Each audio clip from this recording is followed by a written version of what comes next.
Update. I didn't tell my father and stepmother about my son's birth. Original post. My 26 female father, 59 male, has been dating Paula, 38 female for 4 years. I never got to know her well, as I was about to move out when we met. My sister, 20 female, still lives between our parents and likes Paula but finds her annoying.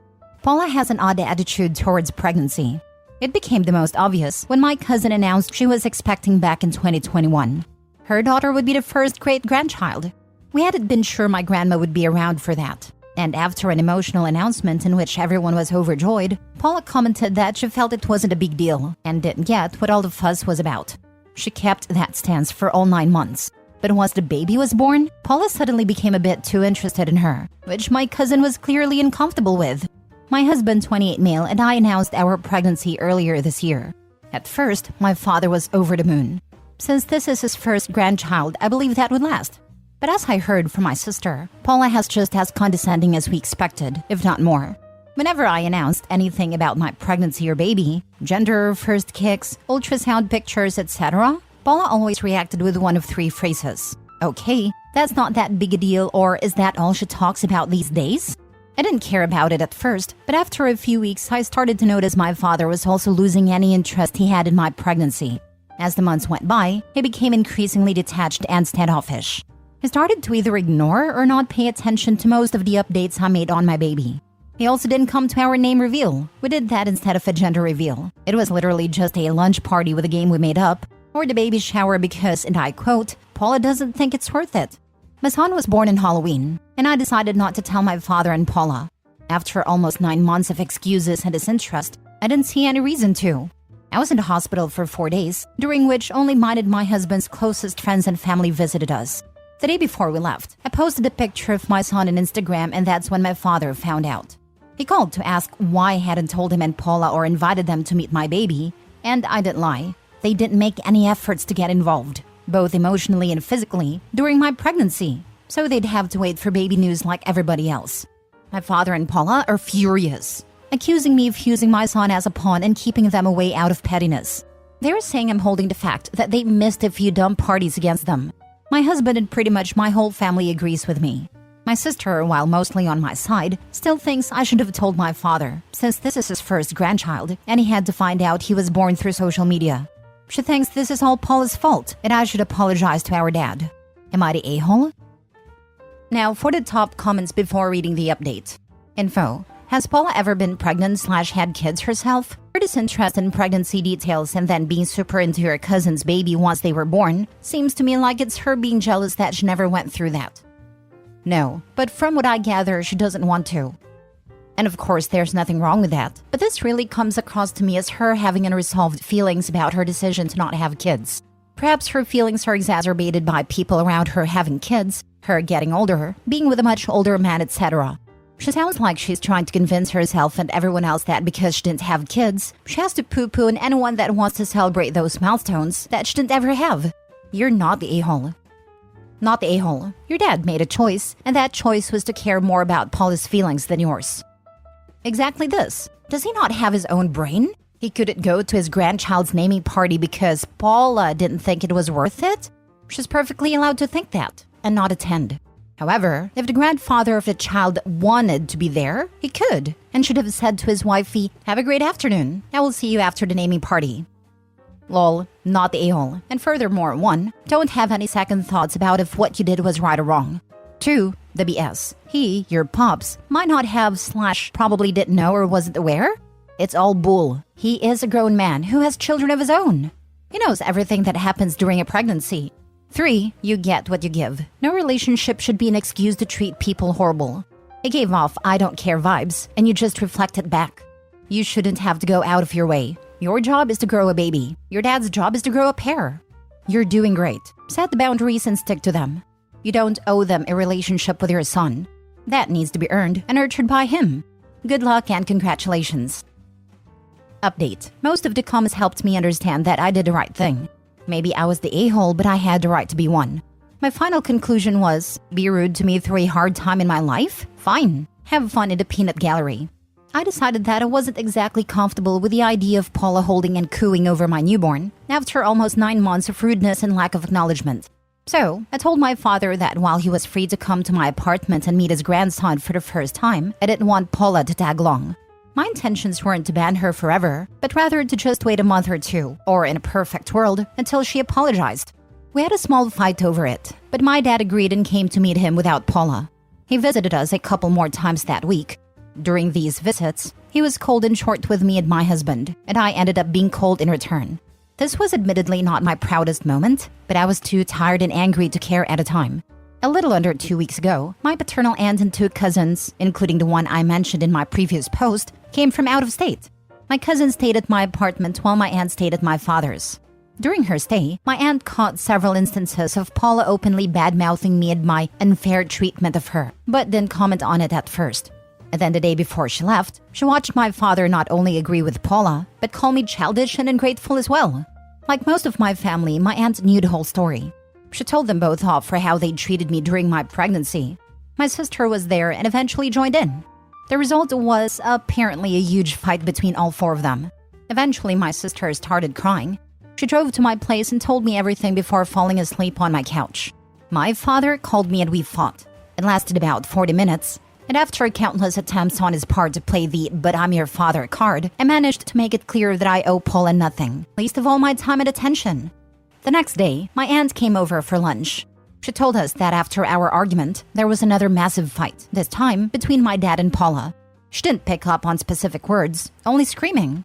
A few days later, my dad called me again. He apologized and promised to try to be more involved. I'm not sure how sincere he was. I accepted the apology but told him he's on thin ice. I will help him be a part of our lives, but I refuse to be the only one making that effort. It's not my job to try to engage him in things he shows no interest in. And if he doesn't get invested in something, he can't expect to be treated the same as the people who do. My sister went back to his place a few days later. Paula wasn't there. Apparently, she's staying with her mother for a while. Neither of us know anything else about that. If this turns out to be an actual breakup, my father will probably wait a while to confirm it. I never wished ill on her, but I'd be lying if I said I had faith in their relationship, or any of my father's for that matter. Countless fights and a cluster-feeding newborn later, I'm exhausted. I'm glad this is over. My relationship with my father is still very strained, and I'm not particularly proud of how things turned out.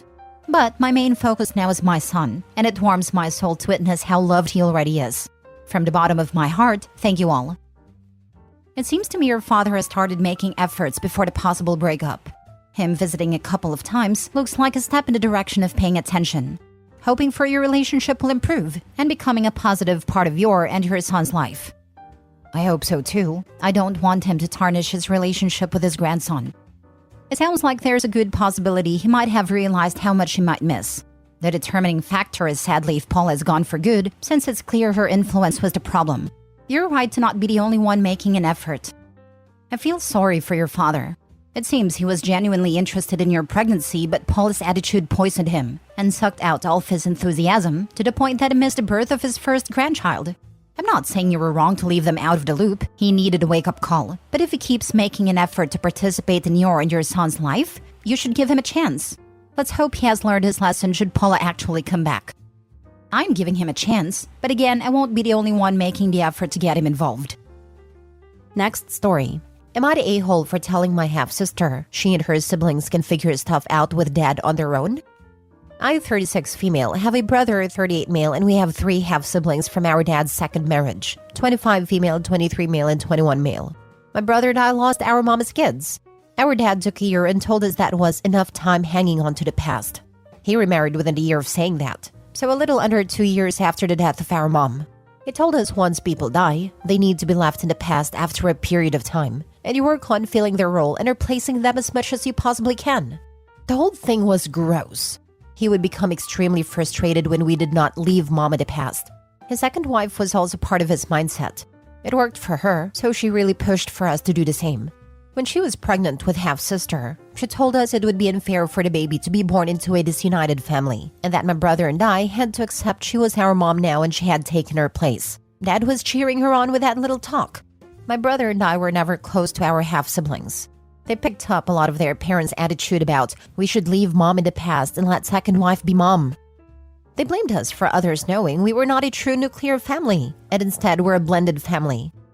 I never cared. My brother enjoyed seeing dad and second wife have egg in their face when they would claim we were her kids, and people knew because of us that she was a stepmother at best, but more like a dad's wife. Second wife died a few months ago, and half-siblings all believed dad would be widowed for the rest of his life, and not remarry because he loved their mom so much. They wanted to talk to him about having one of them live with him, or for him to live with half-sister. But he told them he was already looking for his replacement wife. Half-siblings went nuts and tried to involve my brother and me, but this has nothing to do with us. Neither of us have talked to dad in almost 2 decades. We hardly talk to them even. My half-sister decided she wanted a face-to-face talk about this with me, where she tried to say, as the only 2 girls, and how unfair it was to her mom for dad to replace her. She told me we need to get on board and help them with dad, and figure out how to stop him. I told her that was none of our concern, and dad replaced my mom, so I wouldn't care if he replaced someone I never cared about. She told me I should care, and her mom did an amazing job with my brother and me. I told her she and her brothers are adults and are way older than my brother and I were when we lost mom and dad remarried, so they can figure this out with dad without us. I also reiterated I would not lend any assistance with this. I was told I was a crappy sister, person, daughter, and that I freaking suck. Am I the a-hole? Not the a-hole. Some people cannot be alone, and your father seems to fit into that category. Whether or not your father marries for a 3rd time is his decision. He didn't care what his children felt about remarrying after his first wife died. What makes your half-siblings think this time will be any different? You are all adults, and it's not a problem that has to be solved, and you told your sister as much. I think they believed he loved their mom more, and so he would never do that again. I also think it stands out to them that he is dating less than a year after their mom passed, when he waited a full year after we lost ours. He does what he does, and they will have to learn to either be okay with it all, including how he talks about it, or go distant like my brother and I did. But I do not want to get involved. I really don't care. Not the a-hole. Your father and stepmother were a-holes. People can move on with their lives, but to say you should forget about someone and replace them is gross. And your half-siblings are now experiencing what you went through. I wonder why they thought your dad would be any different now. He was supposed to love their mom more and want to remain faithful to her even in death. He was supposed to love and care less for mine and my brother's mom, or maybe not at all. Have they even apologized for their behavior now that they are going through the same thing? Or do they still think you were unjustified in your feelings? If so, that's hypocrisy at its finest. They still think we were unjustified. They still expected us to care more about their mom than our own. Last story. Am I the a-hole for telling my husband that he has to let my dad witness his colonoscopy? My mother-in-law wants to be in the room when I give birth. She's an unpleasant and pushy woman, and none of her own daughters have allowed her near them when they gave birth.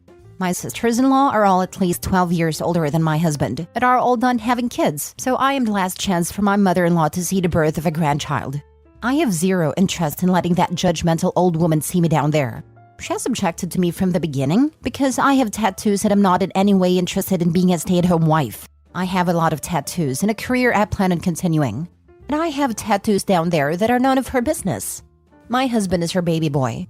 He is a good husband and has stood up for me against her many times. When she tried to interfere with our wedding, he put his foot down. When she tried to convince him that we should move to his hometown where he could work from, but I would not be able to find an employer in my line of work, he said no, because my career is important to me. And while we can live off of his earnings and the cost of living is lower in his hometown, our combined earnings are much better altogether.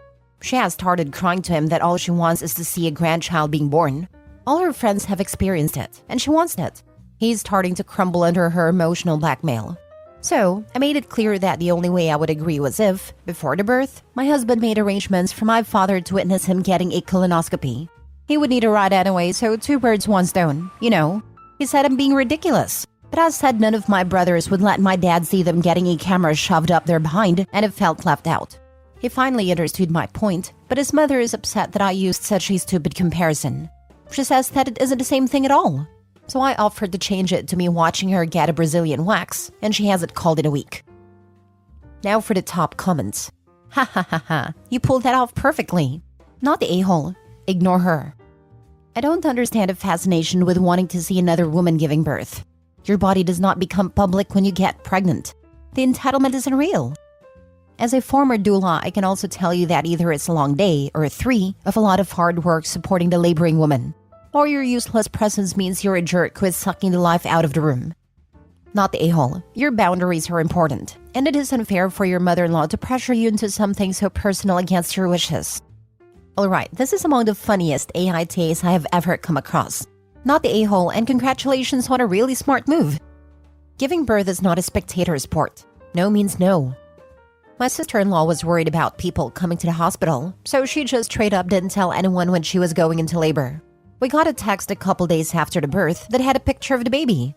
There are some situations where you just gotta not put up with all the BS. You can talk to a nurse and tell them only XYZ person is allowed for the birth, and they don't mess around with this. They will have security escort them out. I know not telling anybody is easier, but there's another option.